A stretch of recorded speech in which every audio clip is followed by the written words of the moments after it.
live stream, Monday afternoon live stream. Here we are. I'm your host, Peter, and our guest this week is Linda. Hi, everyone. It's great to be here, Peter. Yeah, always good to have Linda with us.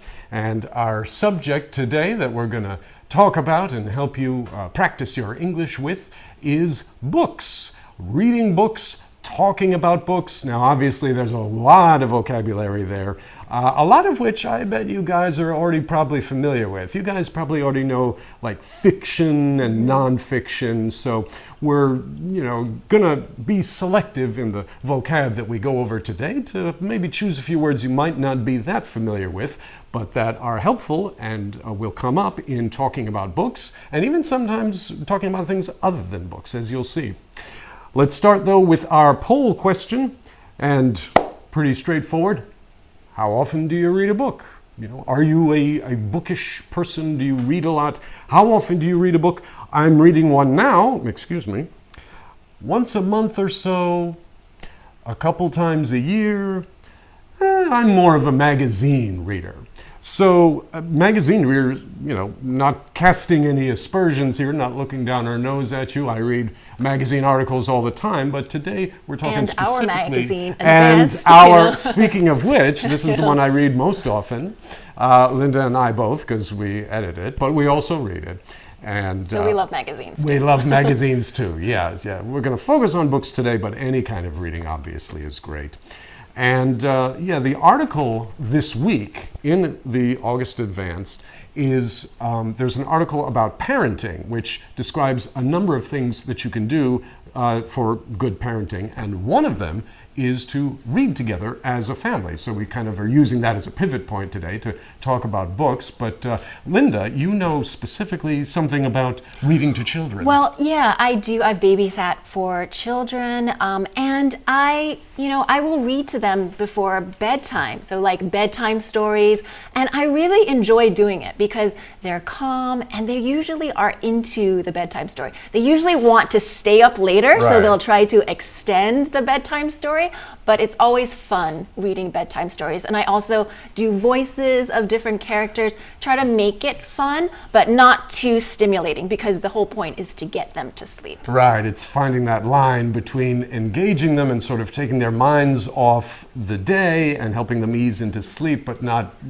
too well, right? Or else they'll stay awake. And what happened next? Exactly. But it can be very calming, and it's just a time to bond with the kids. Right. So you're there together before they go to bed, reading, and it's just a really nice time to be together. Good. Yeah. So reading to kids, reading to one another, reading on your own. It's all good. Steve, hi. Thanks for checking in with us. Always good to have you with us. Let's get right into some vocabulary then. While you guys are answering the poll question, we got some vocab for you. First, here's some vocab about a certain genre. A genre meaning a type or a style of book. You have that in movies too, a genre of movie like action or romance. You have it in books too. One genre in books is the whodunit. The whodunit. It's 3 words originally. It's become 1 word. Linda, what is a whodunit? Yeah, so the original words are who did it, and it's a mystery. It's finding out who committed the murder or who did this act of crime. So finding out the solution or the culprit, the person who was responsible. Right, and you might be wondering, why isn't it who did it? And I think it's because the term originally comes from British English, where they will sometimes say done for did. Who done it? I don't know. Who do you think done it? It's kind of a Britishy, slangy kind of thing. But anyway, if you go to the bookstore and ask for a who done it, they'll know what you mean. If you ask for a who did it, it might take them a second. So another genre that you might enjoy reading when it comes to books is the memoir. Mm-hmm. The memoir. So memoirs are similar to autobiographies. You've probably heard about autobiographies. But so it's a personal narrative. It's about somebody's personal experiences. But whereas an autobiography is about someone's entire life, a memoir is about a part of someone's life. It's not about their entire life. And I really like reading memoirs, especially of people that I know or I admire or I can relate to. It gives me a chance to get to know that person or that celebrity more, a more personal side to them. Yeah, it's biographical, but it's not a full biography or autobiography. It's like Linda was saying, it's usually about a specific event or a time in a person's life, but not all of their lives. Steve, hello again. These days, I was thinking about reading more Detective Conan books because I like investigation shows and movies such as NCIS and Sherlock Holmes. Good, Steve. Some nice English there. Detective Conan, is that the name of the character or the author? Because I know the Sherlock Holmes books, the great detective Sherlock Holmes, were written by Arthur Conan Doyle, but I don't think he himself was a detective. He was the writer of the detective. So just wondering about that, but as always, thanks for the contribution. Agatha, and before we go on, Agatha, you do know that one of the great mystery writers of all time is Agatha Christie. Yeah. Right up there with Arthur Conan Doyle. But Agatha Lee tells us, just curious, did Dr. Doris publish her memoir? I don't know. There have been, yeah. There has been a biography on Doris, yeah. And we could find that in a bookstore in Taipei? I'm not sure if we can, yeah, I think so, yes. Yeah, okay, so yeah. Or definitely. online. Yeah. Or online. Yeah. Go look for it there. Okay, so another, we talked about whodunit, memoir, one more vocab word for a style, and that is anthology. Anthology. Now this, technically speaking, it isn't a genre. An anthology is what, Linda? A collection of literary pieces or passages. So you can have an anthology of poetry. So that's pieces of poetry all in one book. Or an anthology of short stories. So multiple short stories in one book. So it's a collection. It's a collection, yeah. And you might hear that word, somebody might use it, it's it's my anthology of my work that I did with this company or something like that. The word might be used outside of a strictly literary context sometimes, and that's what it means, a collection. Okay, let's check out our poll results here. 1 in 3 of you is reading a book as we speak. Way to go, 33%. Once a month or so, 13%, so a couple of you. A couple times a year, back up to a third of you.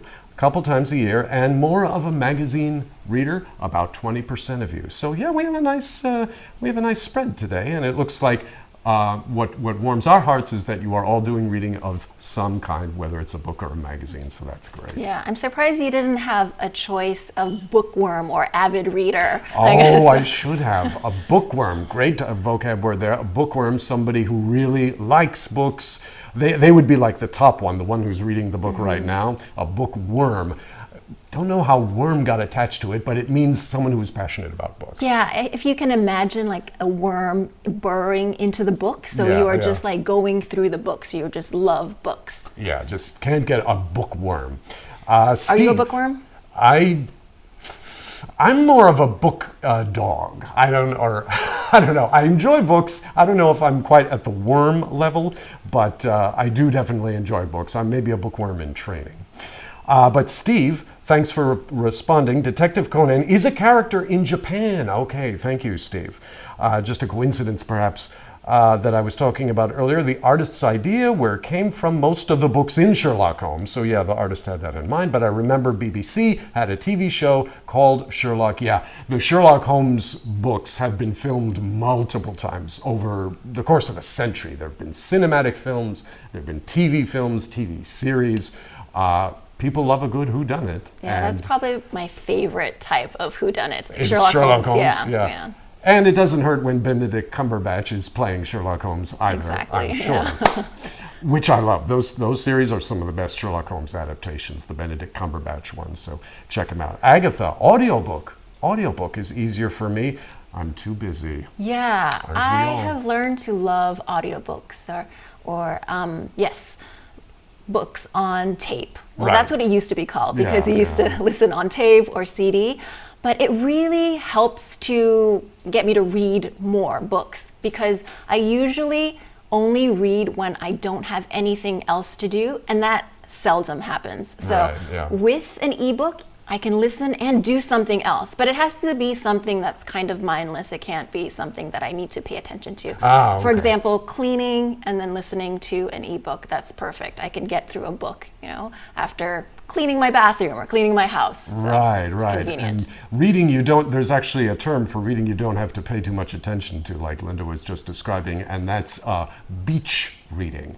We don't have it covered officially today, so it won't appear on your screen, but beach reading, a beach book, is a book, as you might guess, that you take to the beach to read when you're at the beach, and it usually means something light, something fluffy, not some deep philosophical work or something, but some, maybe a romance or a thriller of some kind, beach reading. And again, that's also not to say that romances and thrillers can't be deep too, but not all of them are, obviously. Some of them you can listen to while you're cleaning the house or making dinner, some of them while you're just sitting at the beach.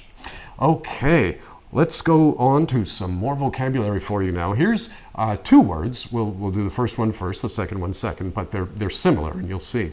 First one is protagonist. Protagonist. I bet you might know this one. Kind of a big, long word for what? Yes, so the protagonist is the main character of the book or the story.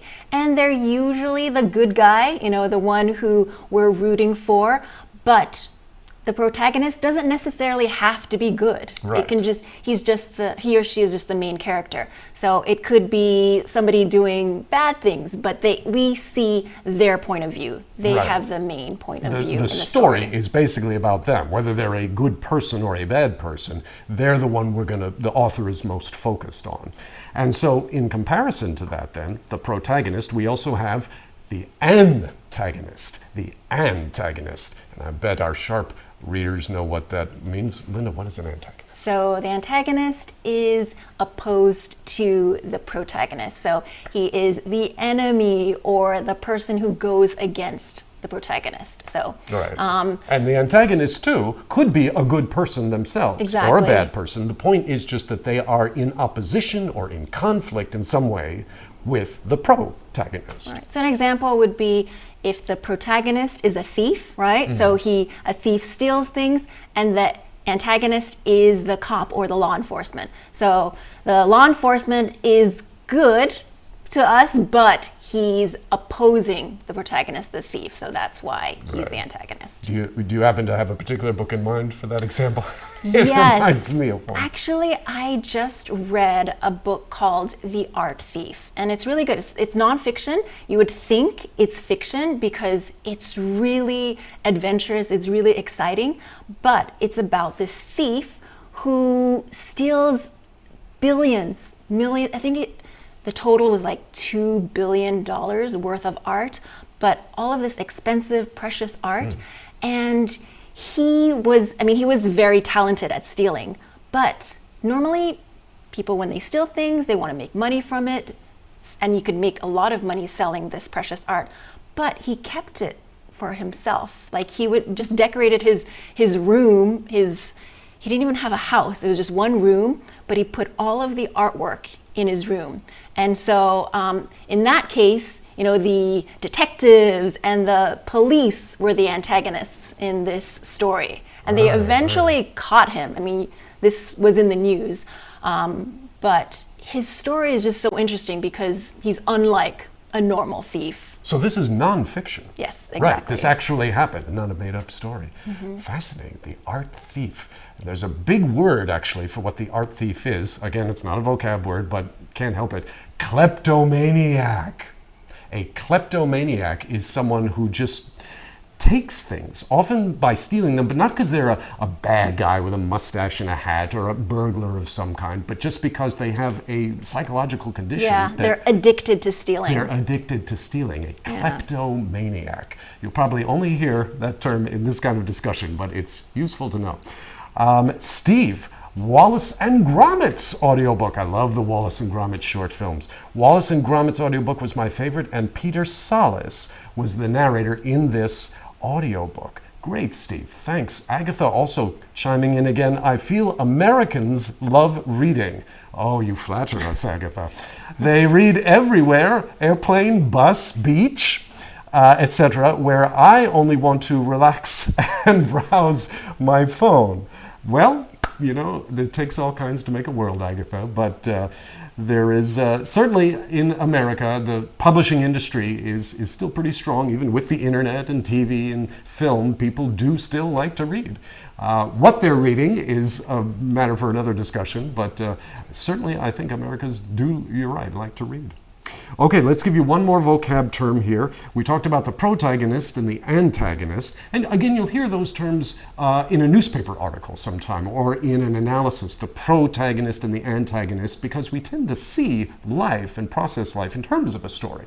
Or movies. Or movies, exactly. Yeah. Or any art form in a way where there's a conflict, the center of it, a conflict between the protagonist and the antagonist. But another word here now is the narrator.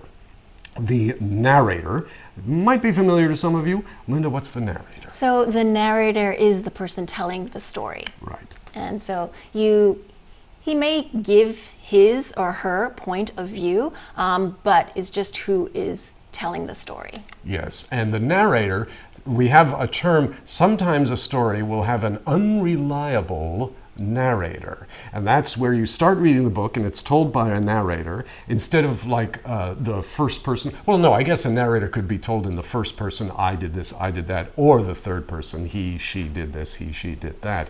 But the unreliable narrator is a neat trick that the author of a book will sometimes pull on you, in which, because we tend to trust the narrator right from page one because they're telling us the story. And then sometimes in a book, the narrator will suddenly start to express opinions about the character and kind of lose their objectivity. And then we realize, oh, wait a minute, the narrator is a character in the book as well in some way. Right, or you found out what they said before, it wasn't really true, you know, or it was exaggerated or not quite fact. Right, we find that we can't really rely on the narrator to give us the objective truth of the story and the characters. They are an unreliable narrator. Steve, there's two books I like to read. We're Advanced Studio Classroom Magazine, yes, and comic books such as Marvel and Japanese manga. Yes, Steve. Steve, I bet you're a comic book guy. I bet you also know about graphic novels, which are, you know, book-length comic books, you might say. Particularly one by a writer named Alan Moore called Watchmen. Watchmen. It's been made into a movie. It's been made into a TV series as well. Terrific. If for any of you out there who have never read a graphic novel, I recommend Watchmen by Alan Moore. It's considered a classic in the field, and it really is good. It's much, much more than just a comic book, so to speak. Okay, well, Randy, hello. First time being here. Welcome, Randy. Always love to have someone here for the first time. Hope you're enjoying the discussion, but I'm afraid you've come in, or you've commented just at the end of our time today. So come back next week, Randy, and be sure to join us for more vocab, more English. One last word to throw out at you, and that is captivating.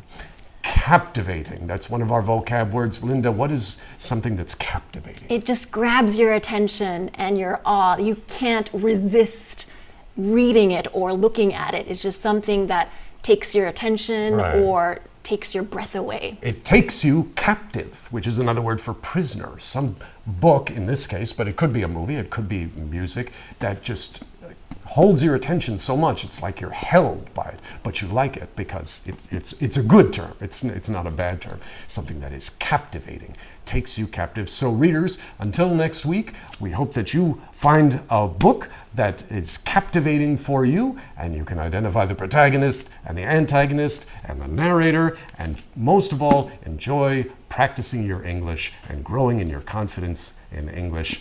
Bye-bye for now. Bye. And we'll see you next week.